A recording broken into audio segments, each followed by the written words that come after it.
शापित parking क्षेत्र, विश्वास नसल्यास गाडी लावून बघा। नो पार्किंगमध्ये गाडी लावणाऱ्यांना पुणेकरांनी चांगलाच टोला दिला आहे। दरम्यान व्हिडिओत पुढे जाण्यापूर्वी चॅनलला सबस्क्राईब करायला विसरू नका। पुणे आणि पुणेरी पाट्यांची चर्चा जगभर होत असते।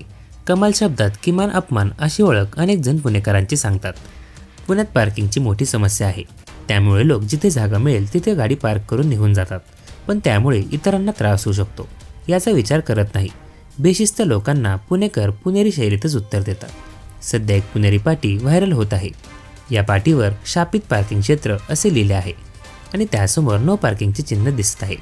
त्यापुढे लिहिले आहे की कोपरा असल्याने गाडी हमखास घासली जाते, चोर गाडी उचलतात, टायरमधील हवा कमी होते, विश्वास नसल्यास अनुभव हीच खात्री। आता ही पुणेकर पाटी वाचून कोणी त्या ठिकाणी आपली गाडी पार्क करण्याची हिंमत करणार नाही आणि केलीच तर पुढे जे होईल त्याची पूर्वसूचना आधीच या पाठीमध्ये सांगितली आहे। म्हणतात ना, शहाण्यांना शब्दांचा मार, ही म्हण येथे लागू होते। जे लोक ही पाटी वाचून गाडी पार्क करणार नाहीत ते शहाणे ठरतील। ही व्हायरल पुणेरी पाटी सध्या सोशल मीडियावर तुफान चर्चेत आली आहे। तुम्हाला ही पुणेरी पाटी कशी वाटली ते कमेंट करून नक्की कळवा।